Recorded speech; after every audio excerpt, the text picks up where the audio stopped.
is Mafu. Now, as you all know, I absolutely love animals. You know, I went to college, I did an animal care course, first diploma in animal care, at Morton Morrell, which is a part of Warwickshire College. And my ideal job back then was to become a racing greyhound trainer, hence the obsession with greyhounds, whippets, Italian greyhounds, which I've mentioned copious amounts of times in my videos. But this, I really wanted to be a greyhound trainer. And when my college course finished, I actually managed to get a job with a greyhound trainer. But anyway, I'm getting way ahead of myself here, because it all started on the day that I turned 16 years old. The second I turned 16, I was offered a job at the dog track in Hall Green Greyhound Stadium in Birmingham, being one of the paraders, as they're called. Their job is simply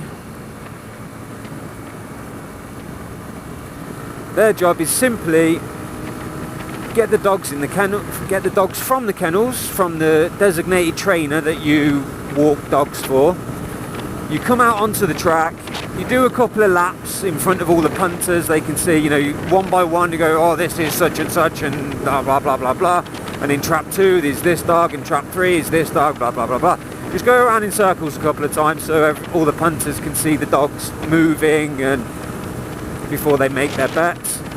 And then we take them up behind the traps, put the dogs in the traps themselves, and then we proceed to walk over to the finish line. Well, not the finish line, just past the finish line. So by the time it takes us to go from where we put the dogs in to where we pick them up afterwards, the race is usually run in that time. It takes us no more than like a minute to get across, but each race is no more than like 45 seconds anyway, because the greyhound, being the 13th fastest land mammal in the world, reaches on average 45 to 50 miles per hour at full sprint. And some greyhounds, the top quality greyhounds, they have been known to hit 50 mile an hour plus. As you can imagine, you know, they're pretty fast dogs.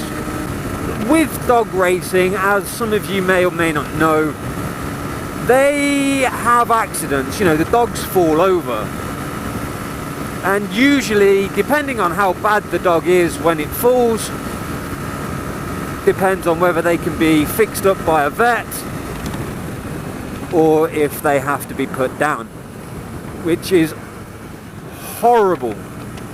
It's the worst possible feeling you can have ever. Now, I was working at a dog track probably a good, I was working there a good couple of years for the dog track itself before I went on to work for the greyhound trainer. Now, in the time that I was working at the track, I used to walk the dogs of this one particular trainer called Mick Pugh. There's a lot more I can discuss. I could go on for fucking days about this subject, about the dogs. But basically, during my time as a parader at the dog track, not a single, I had dogs that I was walking, they fell over every now and then.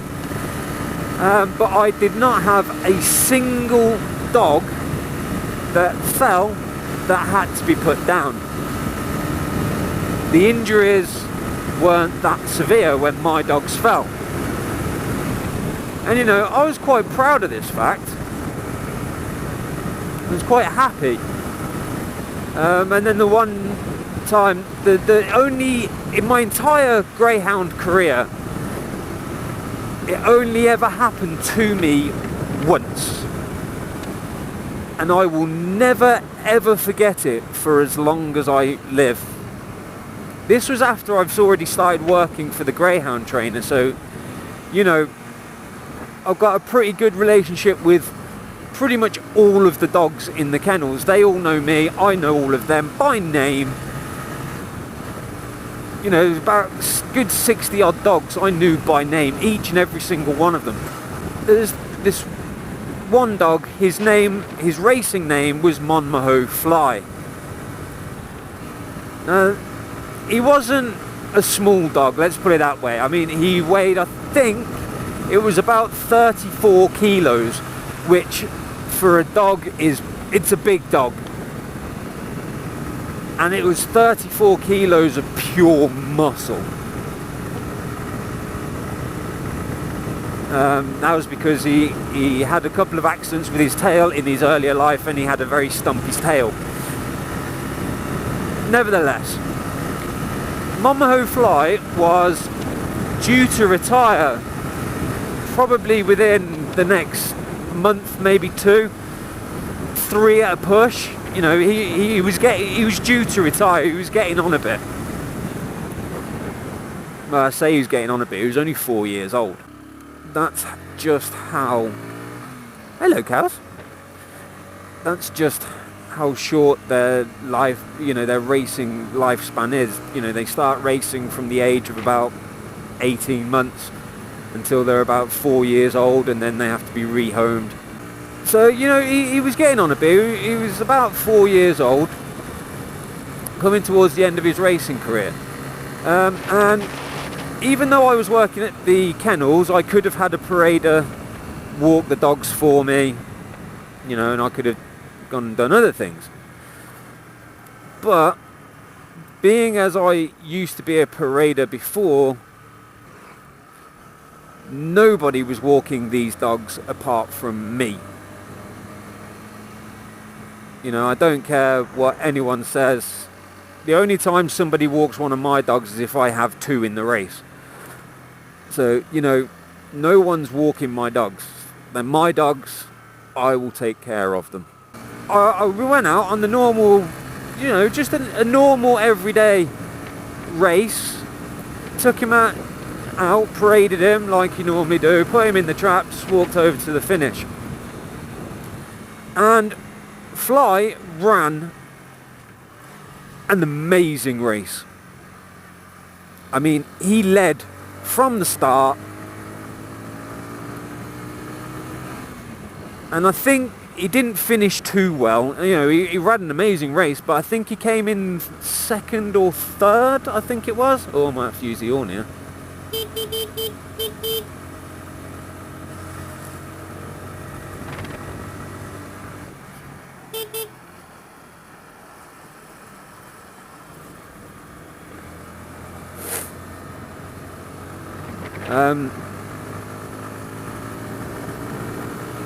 So yeah, he came in about 2nd or 3rd, and it was a pretty damn good race, you know. And he ran round, because obviously the finish line, and then they've got like another 200 metres before they get to the pickup, you know, just to get him to slow down. And, you know, and just like every other race, comes around to the pickup, panting his head off like they all do. You know, they've just ran 480 metres, they're going to be pretty out of breath. And Fly, as normal, spots me, comes straight to me. You know, everything perfectly fine. You know, nothing at all. There's the kennels here. Kennels down there. I wonder what type of kennels. But, you know, everything perfectly normal, didn't suspect a thing.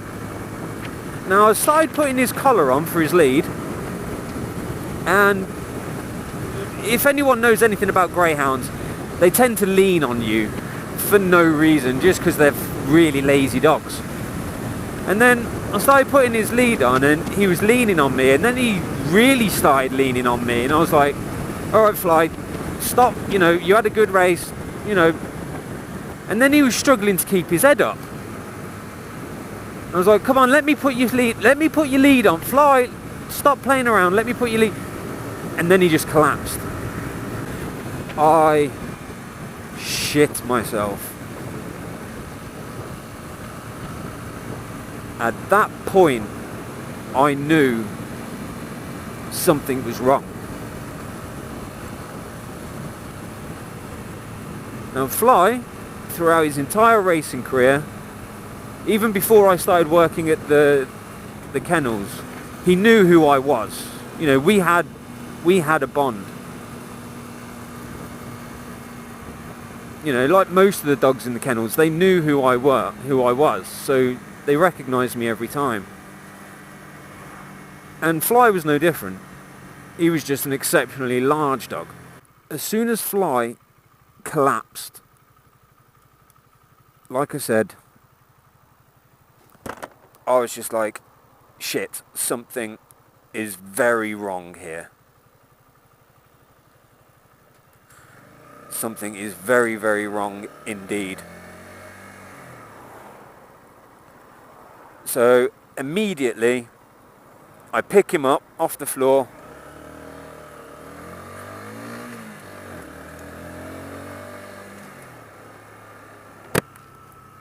You know, I go and pick him up off the floor and I look at him and I can see his eyes, you know, he's in and out of consciousness. It's just like, what the fuck is going on? I've never seen a dog do this. And obviously with the bond that, you know, I've got with each of the dogs, you know, it's heartbreaking to see this kind of thing. And so I'm picking this 35 kilo dog up and I've got to get him back to the paddocks as fast as I can. And I mean, I've got to sprint with this boy.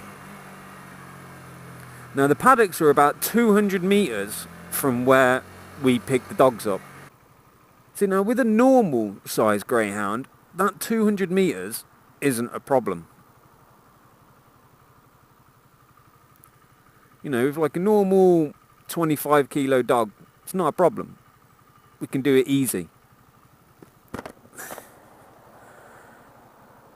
But when you start getting up into the high 20s, 30 kilo dogs, it gets difficult. And I just knew I've got to get him back there as fast as I possibly can.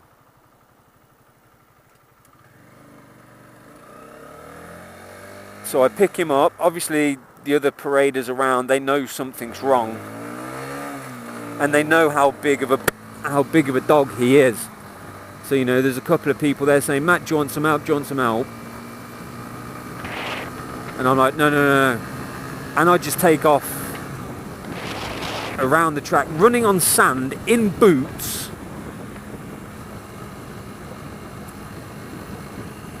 It's just like something came over me. And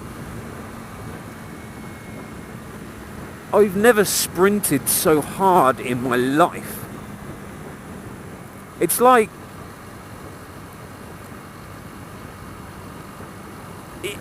he's a big dog, and when you're running any kind of distance with that kind of weight,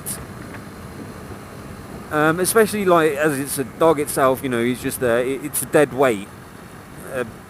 There is no pun intended there whatsoever. And it's really, really difficult. It's really, really hard.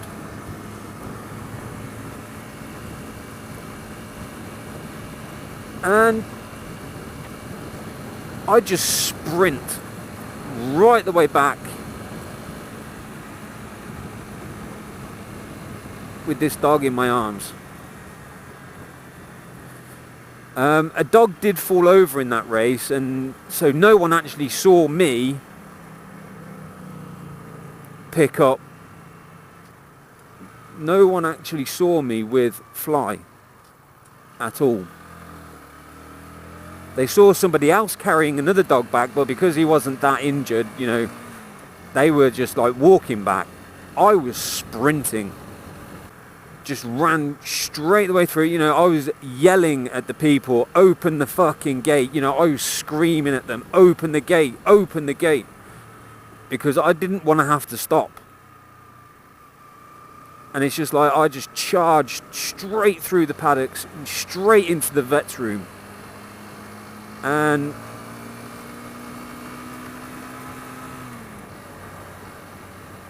popped him on the table. And it was at that point that I knew he was gone. Bearing in mind I was probably, about 20 years old. And you know, when dogs and whatnot die, it's very upsetting. And you know, we see it a lot at the track. You'll see a lot of people at the track when a dog gets put down or if a dog dies. You know, there's very rarely a dry eye around. But seeing Fly on that table, I just lost my shit completely. Because, you know, this was the very first dog that's ever died on me at the track.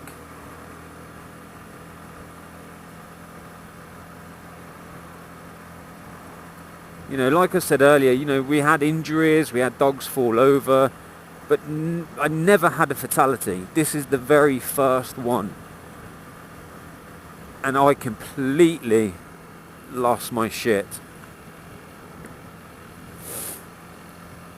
I was so upset. So upset that I had to have the rest of the week off.